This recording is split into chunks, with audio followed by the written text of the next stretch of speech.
Iba a ser una mañana tranquila, pero no lo fue. ¿Quién ganó, quién perdió el debate organizado por ARCHI, la Asociación de Radiodifusores de Chile? Es lo que vamos a analizar de inmediato junto a Axel Callis. ¿Cómo estás, Axel? Muy buenas noches. Buenas noches. ¿Cómo está usted? Sí. ¿Sí? ¿Está bien? Sí, todo bien, todo bien. Seguimos adelante en nuestro trabajo, que es lo que corresponde. Se sacaron los guantes blancos. ¿Qué sentiste tú? Pues yo estaba ahí muy encima, Fue largo. ¿no? Sí. Fue largo. A lo mejor tú que estabas dentro ahí no fue, pero fueron casi 2 horas y media. 2 horas 37 minutos. Sin guante blanco. O sea, de hecho, yo hice muchas cosas por mientras estaba escuchando el debate. Lo escuché, lo vi poco.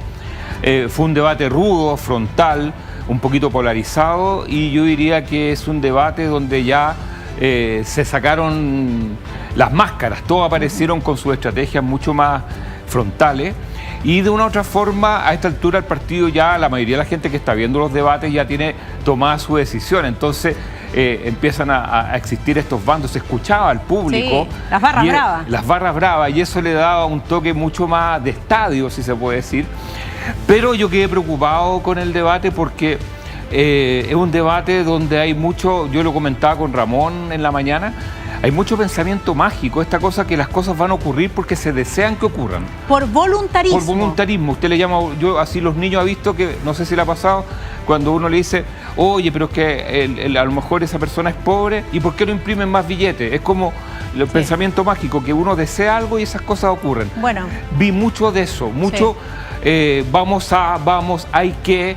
Y yo creo que fue un retroceso en términos de propuestas más específicas de política pública. Bueno, y por eso nuestro trabajo, que no siempre se entiende, que es cómo lo va a hacer, que es la pregunta más relevante. Pero vamos analizando candidato por candidato. Janet Jara, ¿te parece si la escuchamos de inmediato? Bueno. Y tú nos planteas tu visión sobre su desempeño. Me incomoda profundamente que no se destinen los recursos necesarios para vivienda. Y lo digo porque veo el drama de los chilenos y chilenas que no tienen hogar. Axel, esta pregunta era a propósito de si iba ella a legalizar o no las tomas y los campamentos, pero la pregunta inicial tenía que ver con las críticas que ella ha presentado a la reducción del presupuesto en vivienda, diferenciándose claramente del gobierno del cual fue parte hasta hace poco tiempo. Y estando el tema de la reconstrucción de Valparaíso sobre la mesa, que es súper cuestionado. Y Viña del Mar. Yo creo que, a ver, a esta altura Janet Jara llegó a cuidarse, ella sabe que está pasando segunda vuelta y por lo tanto... De una u otra forma, su esquema fue súper simple, tratar de desentenderse lo más posible del gobierno, tomar distancia, tratar, como lo dijo al final, de parecerse a Coquimbo Unido, en términos de que sin grandes estrellas, sin grandes, hace su trabajo, y de una u otra forma tratar de meter esta cuña o esta idea de que los chilenos deben llegar a fin de mes.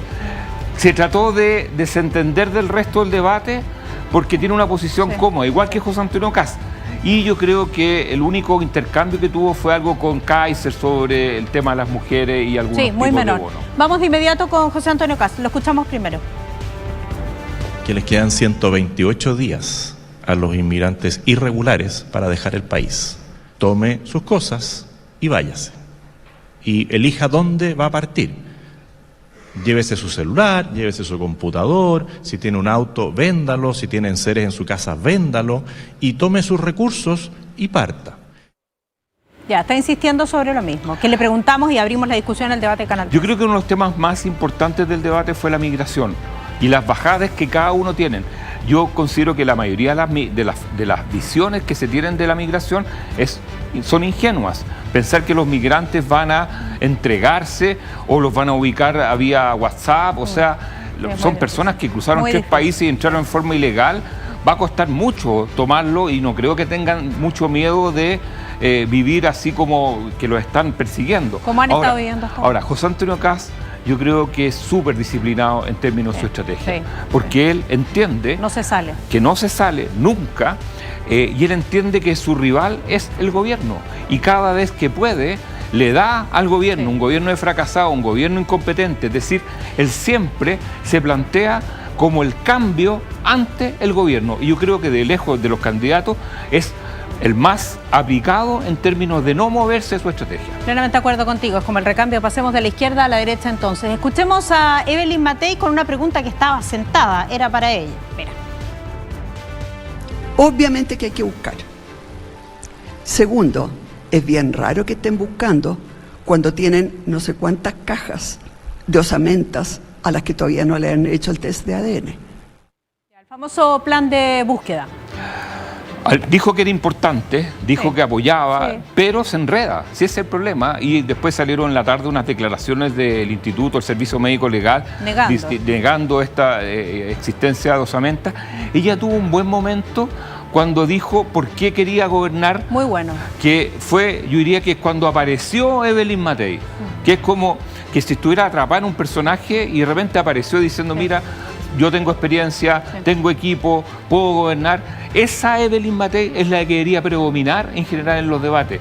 Y esta que está como atrapada en sus dichos, yo creo que esa no le conviene mucho en términos de su campaña. Claro, que fue cuando le pregunto yo, ¿no? ¿Por qué se va a mantener así? No va a hacer nada más. Y ella explica, porque no voy a prometer algo que no pueda cumplir. Axel, se nos acabó el tiempo, pero básicamente ya hiciste un relato y un análisis de lo que pasó en Nos este faltó debate. hablar de Kaiser, que yo creo que fue el que corrió más el cerco y de una u otra forma llevó a la derecha a tener una discusión un poquito más polarizada de los debates que habíamos visto anteriormente. Súper interesante tu análisis como siempre. Muchas gracias. Anota todo en tu cuaderno, Tor. Buenas noches. Lleno de notas.